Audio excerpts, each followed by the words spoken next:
والله عشان خاطرك انت هفتح الامتحان. بس انا عندي سؤال.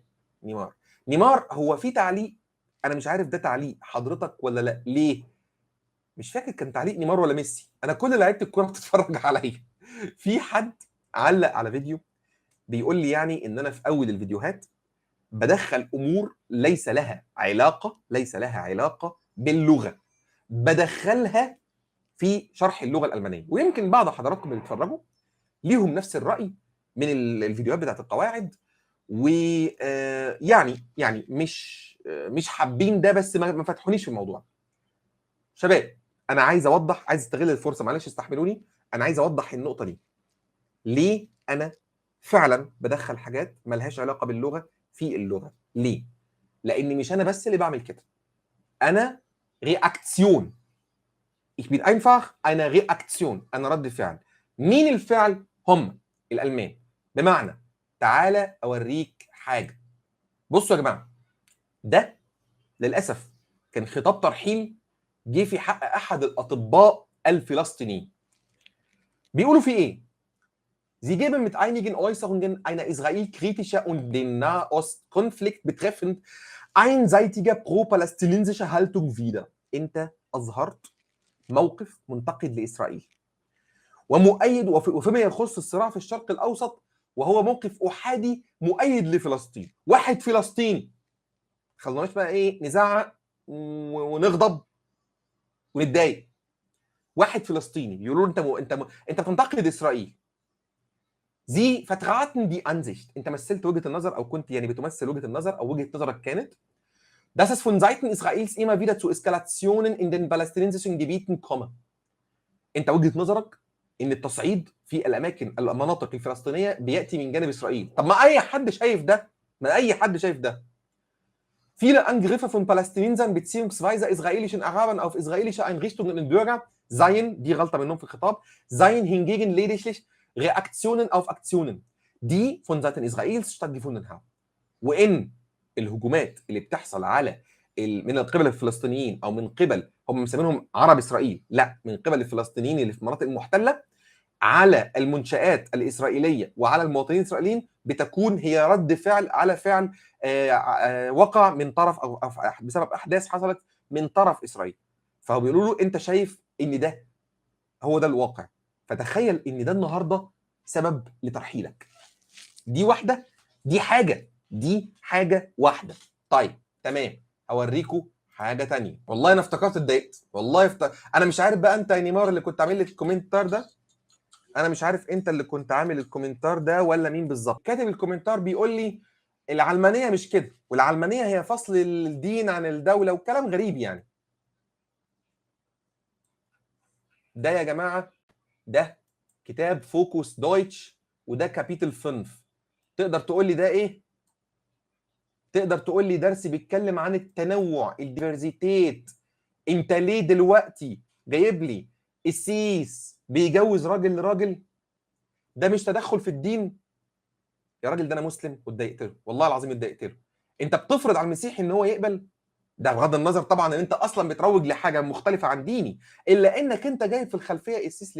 ليه جايب السيس بيجوز مسيحي لمسيحي، بيجوز راجل لراجل؟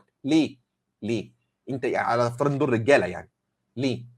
ده مش حشر لقيم مختلفه في التعليم؟ ده مش حشر لقيم مختلفه؟ طيب اجيب لك مثال ثالث. بصوا يا جماعه، زايتا 26 في الاسبكت نوعي في اللعبوخ. اسمع السماعي ده وشوفوا، هو بيقول لك ان الابتسامه هي ارثنا او مش عارف ايه من اجدادنا من القرود. الابتسامه احنا وارثينها من اجدادنا من القرود. ده كده مش بيدخل حاجات بره التعليم او بره اللغه في التعليم. طيب اوريك مثال كمان. دي زونن بريلن انالوجي. بص النص ده بيقول لك ايه؟ بيقول لك كل انسان، افترض معايا ان كل انسان مولود بنضاره. هو بيتولد بنضاره. النضاره دي ثانيه بس ايه، افتح الشباك شويه. كل انسان مولود بنضاره، والنضاره دي هي اللي بتفلتر كل اللي بيشوفه وبتكون عنده في عقله الافكار بتاعته. وكل انسان عنده نضاره مختلفه، تمام؟ بص بقى معايا، بيقول لك النضاره دي بتكون ايه. بص، ايوه الجزء ده، تعالى ازوم لك كده. Was die Sonnenbrille gelb macht، اللي بيخلي نضارتك لونها لون معين، مثلا هو هنا افترض انه اصفر. sind die Werte، قيمك. اه انا اتفق. عندك مثلا في الصعيد، عندنا في مصر في قيم مخترعه، هم اللي عاملينها صح، وهم شايفينها كده صح، ومفيش دليل صح ولا غلط. Einstellungen، مواقفك حيال الامور، بتكره ايه بتحب ايه. ايدين، افكار، جميل، كل ده اتفق. بص بقى اللي جاي، Glaubenssätze، معتقداتك.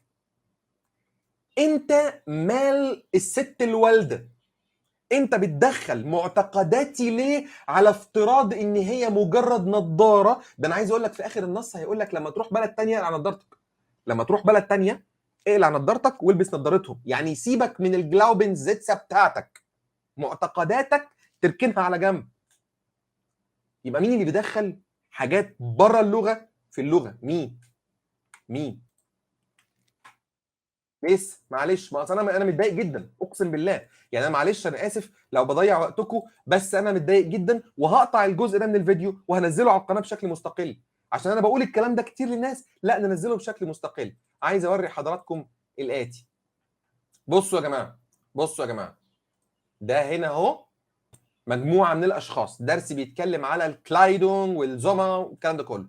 مجموعه من الاشخاص، ادي اهو راجل مبتسم جميل بقى، نزوم كده شويه عليه، راجل مبتسم، واحده مبتسمه، شايفين كلهم، شايفين الاشراق والبهجه، الاشراق والبهجه اللي هم فيها. تعال بص اول واحد، شايف ده مجرم، مجرم، يعني شكله كده بص حرامي، ده كده شكله حرامي اهو. حلو، تعال بقى نشوف هيتكلم عنهم.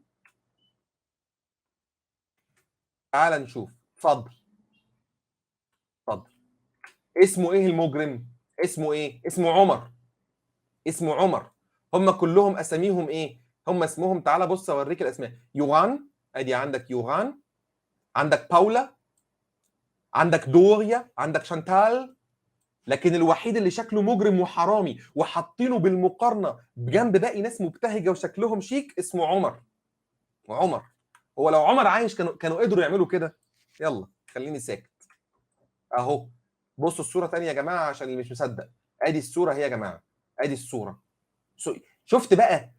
يعني قذاره اكتر من كده، قذاره اكتر من كده. ويجي حد يقول لي ما تتدخلش في الفيديوهات وما تحطش حاجات حاجات تخص بره اللغه. لا لازم معلش، وهنبه على الكلام ده كله في الفيديوهات. احنا بنتعلم لغتهم، لكن يعوجوا شمال نديهم على دماغهم على طول، على دماغهم على طول.